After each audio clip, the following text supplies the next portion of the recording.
20 से 22 नवंबर तक बिहार में नई सरकार का गठन होना है। भारत निर्वाचन आयोग तमाम गतिरोधों के बीच इसकी तैयारी में जुटा है। मतदाताओं के विशेष गहन पुनरीक्षण में दावा आपत्ति का आज अंतिम दिन है। चुनाव के लिए मतदान कर्मियों की ट्रेनिंग को लेकर भी तैयारी चल रही है।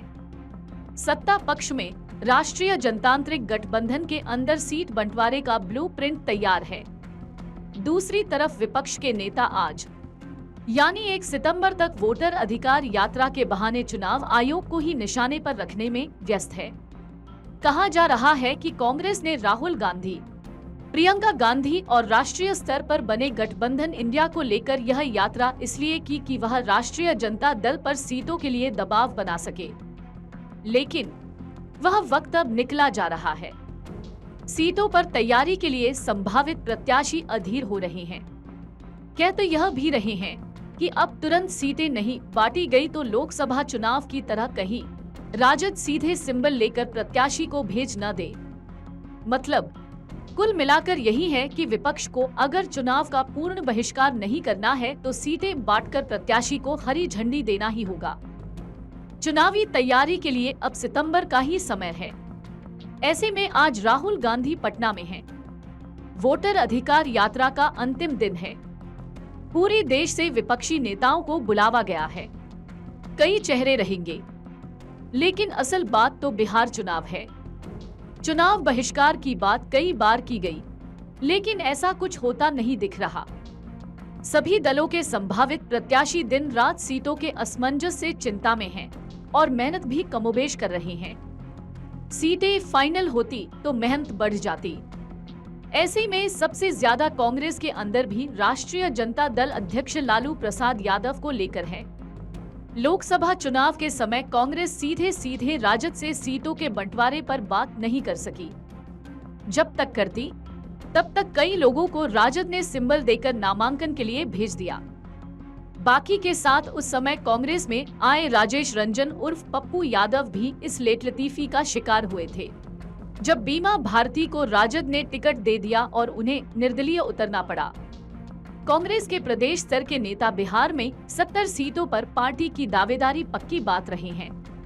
कांग्रेस बिहार विधानसभा चुनाव 2020 में 19 सीटें जीतकर आई थी।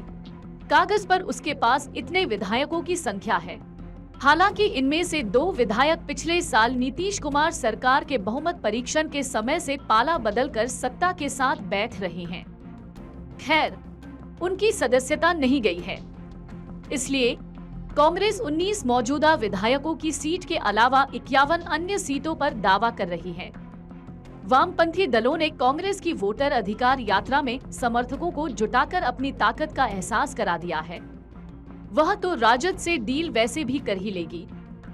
असल संकट कांग्रेस का रहता है।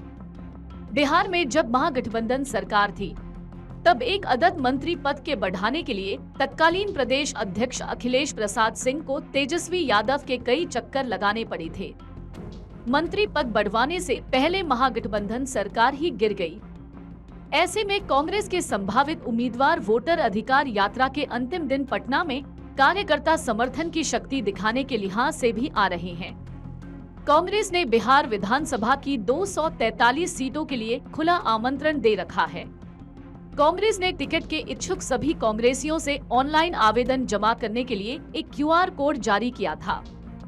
12 मई से यह प्रक्रिया चल रही है। इसके पहले कांग्रेस ने राज्य की सभी 243 विधानसभा सीटों के लिए संभावित उम्मीदवारों का सर्वे भी किया था। इसके बाद QR कोड से आवेदन की प्रक्रिया शुरू करते हुए पार्टी ने कहा था कि वह सशक्त, सक्रिय और निष्ठावान कार्यकर्ता को खुद भी दावेदारी दिखाने के लिए मौका देना चाहती है।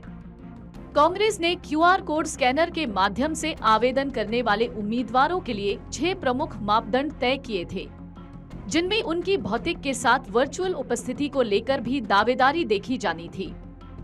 कांग्रेस के पास इसके जरिए भी आवेदन आया है और पहले से विधायक, पूर्व विधायक और पार्टी के कई पदाधिकारी सीटों की लाइन में हैं।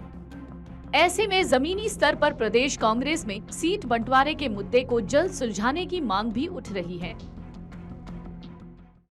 अगर आप ये वीडियो YouTube पर देख रहे हैं तो हमारे चैनल को सब्सक्राइब कर बेल आइकन दबाएं और Facebook पर देख रहे हैं तो हमारे पेज को लाइक करें।